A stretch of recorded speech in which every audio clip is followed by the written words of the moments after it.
Hi అండి, అందరికి నమస్తే. ఈరోజు మనం తక్కువ ఆయిల్తో బోండా ఎలా చేయాలో చూద్దాం. ఇలా చేస్తే బోండా చాలా బాగుంటుంది, క్రిస్పీగా ఉంటుంది. ఇలా చేస్తే బోండాలకు ఆయిల్ తక్కువ పీల్చుకుంటుంది, చాలా టేస్టీగా ఉంటుంది, బ్రహ్మాండంగా ఉంటుంది. ఒకసారి ట్రై చేసి చూడండి.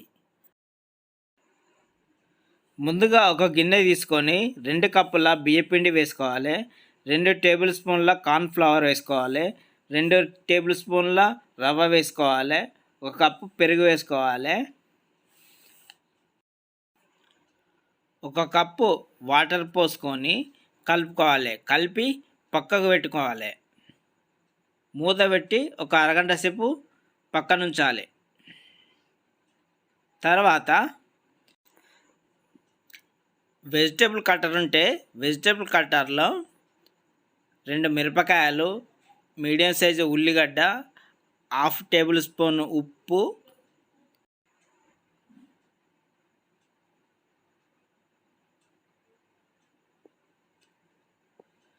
2 రెమ్మల కరివేపాకు, 1 టేబుల్ స్పూన్ జీలకర్ర,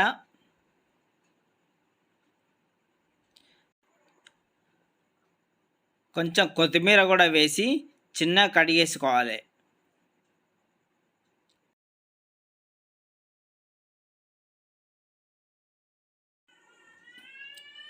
తర్వాత ముందుగా కలిపి పెట్టుకున్న పిండిని మూత తీసి చూడాలి. అందులో 1 టేబుల్ స్పూన్ జీలకర్ర వేసుకోవాలి, 2 టేబుల్ స్పూన్ల నువ్వులు వేసుకోవాలి,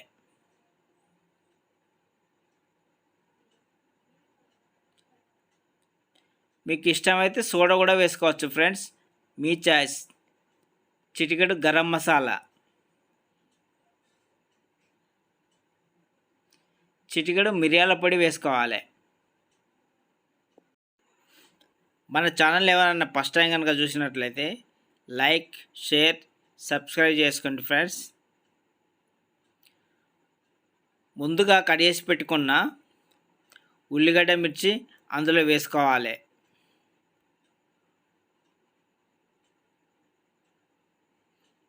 ఇలా చిన్న కడిగేసి వేసుకోవాలి.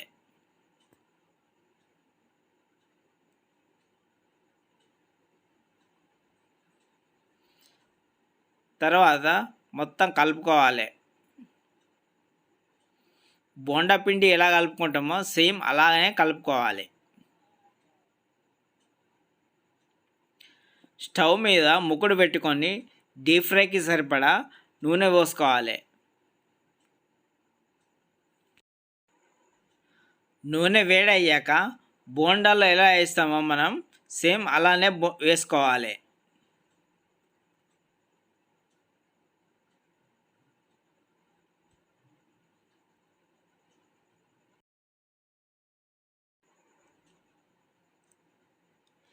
ఇలాంటి మంచి మంచి వీడియోస్ కోసం మన ఛానల్ని చూస్తూనే ఉండండి.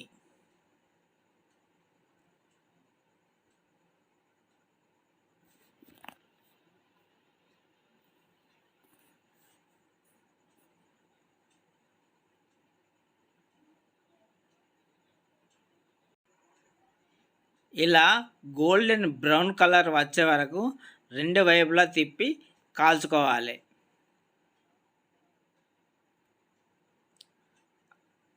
వేడి వేడి బోండాలు రెడీ ఫ్రెండ్స్. తక్కువ ఆయిల్తో చాలా టేస్టీగా ఉంటుంది. ఒకసారి ట్రై చేసి చూడండి. టేస్ట్ ఎలా ఉందో చూద్దామా ఫ్రెండ్స్. చాలా బాగుంది, చాలా టేస్టీగా ఉంది. వట్టి కూడా తినచ్చు. ఇందులోకి పల్లి చట్నీ కానీ టమాటా చట్నీ కానీ వేసుకొని కూడా తినచ్చు. చాలా బాగుంటుంది. Thank you for watching. Please subscribe my channel.